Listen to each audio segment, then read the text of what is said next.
I used to work as a waitress at weddings, and so many nights passed with me moving between tables in halls glittering with gold candles and smiles, serving drinks as if I were serving happiness itself, watching brides begin their forevers under crystal lights, and I would tell myself how beautiful beginnings are when you have no idea what endings hold.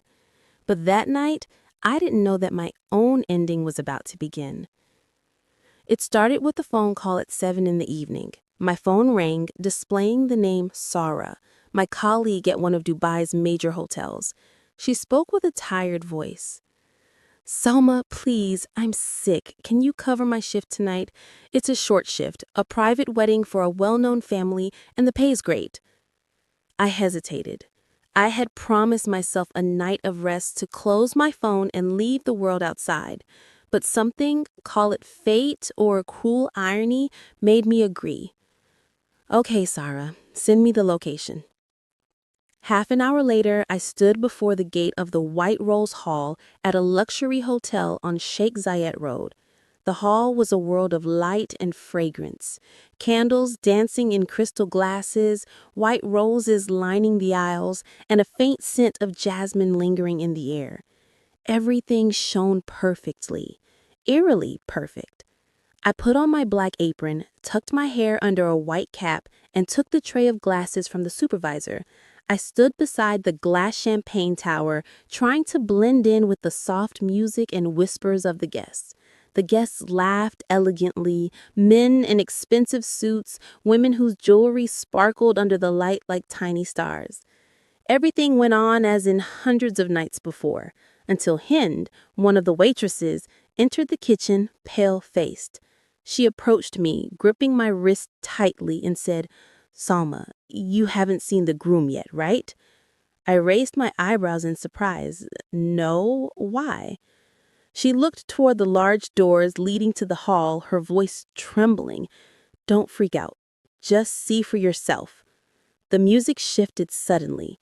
The string band began playing the wedding melody, and everyone turned toward the grand entrance as the bride and groom appeared.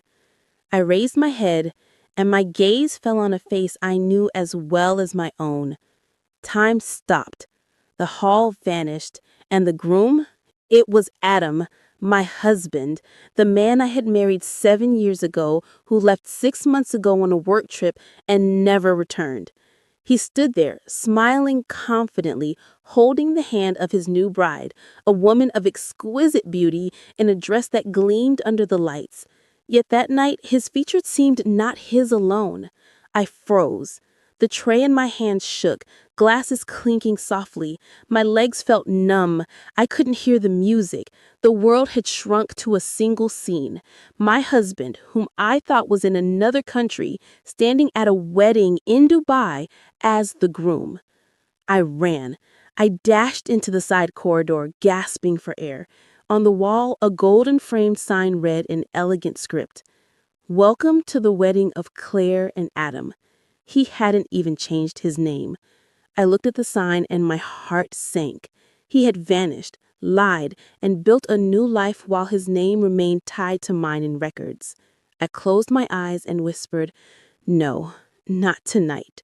You won't steal my life twice. I returned to the hall with steady steps. I didn't know what I would do, but I knew I wouldn't run again. The officiant began the traditional words, We are gathered here today to celebrate, and I cut in with a voice that pierced the silence. Wait! All eyes turned to me. My voice trembled, but I continued, gripping the microphone from the DJ stand. I'm sorry to interrupt, but this wedding cannot happen. The bride stared at me in shock. Who are you? I lifted my chin and looked straight at Adam. He froze. I said, pointing at him, This man is already married. Married to me. Silence fell. People exchanged glances. Cameras started clicking. The bride muttered, shivering, Really? As for him, he remained silent. His words seemed too heavy for his tongue. I dropped the microphone, placed the tray on the nearest table, adjusted my apron, and gave him one last look. The man who once promised me forever now stood in front of the end of that forever. I said calmly, You should have stayed hidden then.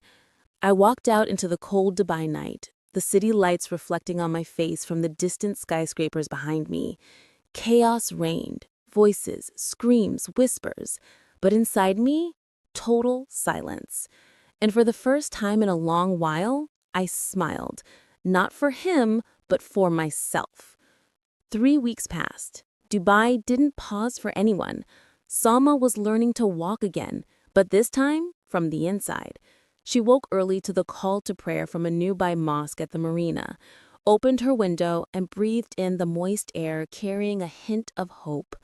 She put on her abaya and went to work at the interior design firm she had neglected in recent months due to wedding preparations. She sat at her desk, opened her laptop, and began reviewing designs.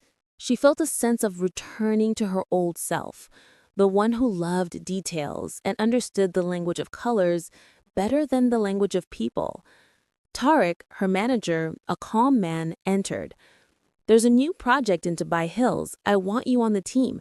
Are you ready?" She hesitated for a moment, then spoke with a confidence she hadn't felt in years. "I am, but on one condition. No one treats me like I'm broken." Tariq smiled. "We've never seen anything but strength in you." A full year passed since that fateful night. Salma became the head of interior design and felt satisfaction for the first time. In the evening, she sat in a small cafe overlooking the Burj Khalifa, sipping her coffee with her notebook open in front of her. She wrote, "Everything I thought was the end was actually a door to another life. Thank you, God, for breaking me so I could learn to stand on my own." Then Tariq approached with a warm smile, carrying an extra cup of coffee. He sat across from her and said, "Salma, there's a new project in Abu Dhabi, but I want to start it with you, not just as a colleague, but as my life partner. Will you be my wife?" She lifted her head, tears not of sorrow, but of joy and triumph over past pain. Smiling, she answered confidently, "Yes, Tariq, yes, I will." Lights began to glow around her gradually, and Dubai sparkled as if blessing the start of a new chapter in Salma's life. Finally, she felt that her true life had begun, a life free from lies, unchoked by past pain, built on love, respect, and her own choice.